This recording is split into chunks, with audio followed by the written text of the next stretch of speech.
আমি শুরুতেই মাসুদ কামাল ভাই আপনার কাছে জানতে চাই, একদম শুরু থেকে আমরা সরকারকে যেভাবে দেখছি, এত অল্প সময় নির্বাচনী প্রতিশ্রুতি বাস্তবায়নের দিকে মনে হয় সর্বোচ্চ গুরুত্ব দিচ্ছে। দুটা বিষয়, একটা, সরকার কি আসলে কোনো হানিমুন পিরিয়ড কাটাচ্ছে বলে আপনার কাছে মনে হয়? এবং এক মাসে এখন পর্যন্ত যতটুকু তারা করেছে তাতে আপনি মূল্যায়নের জায়গা থেকে ঠিক 10-এ কত দেবেন এভাবে না বলি, আপনার মূল্যায়নে কিরকম?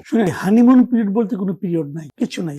এই কারণে এটা আসলে বলা হয় কেন জানেন, নতুন বিয়ে করছে তো নতুন বয়সে এই ফ্যামিলির সঙ্গে তার পরিচয় নাই, এই ফ্যামিলির লোকজনকে চেনে না, জানে না, সে হয়তো এমন কিছু আচরণ করলো যে আচরণটা হয়তো তারা অভ্যস্ত না, এই ফ্যামিলি তারা এটা ক্ষমা করে, ও তো এই ফ্যামিলির সঙ্গে অভ্যস্ত না, কাজে ওরা একটু ক্ষমা করা যায়, নতুন আসছে তো এটা এইভাবে এটাকে হানিমুন পিরিয়ড বলা হয়। কিন্তু হানিমুনের বিয়ের পরে হানিমুন থেকে ফিরে আসলো, মনে করেন 7 দিন 10 দিন হলো, নতুন বউ যায় যদি ঘরের মধ্যে আগুন ধরায় দেয়, ওটাকে হানিমুন পিরিয়ড বলে আপনি কিন্তু ছাড় দিবেন না, না।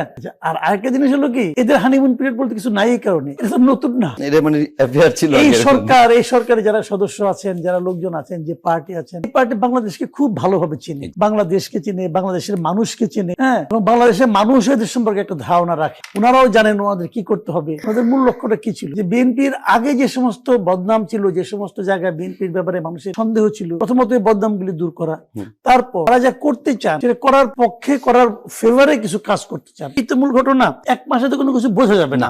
আপনি মনে করেন একটা বিশাল আপনার একটা মানে খুব ভালো গুরুত্বপূর্ণ একটা বৃক্ষরোপণ করবে, এক মাসে তো বৃক্ষ গজাবেই না, হয়তো বা গজালে 2 ইঞ্চি হবে, ওই 2 ইঞ্চি বৃক্ষর ওই অঙ্কুর দেখা আপনি কিছুই বুঝবেন না কোন গাছের কি অঙ্কুর। কিন্তু আমার ব্যাপারটা হলো কি, যে তাদের মধ্যে সেই মানে আপনার প্রক্রিয়াটা আমরা লক্ষ্য করছি কিনা, ওনারা কাজটা শুরু করেছেন কিনা। যেমন ধরেন আপনি ফ্যামিলি কার্ড বলি, ফ্যামিলি কার্ড কতগুলি দিতে হবে? শেখ হাসিনা তো এই ফ্যামিলি কার্ড নামে অন্য নামে 4 লাখ দিয়েছিল না, 4 কোটি, পরে 1 কোটি করেছিল, হ্যাঁ বাড়াইছিল, বাড়াইলো। তাহলে আর ওনারা দিয়েছেন কত বলতো 37,000 তো 37,000 সঙ্গে তো ওটা তো বিরাট ডিফারেন্স।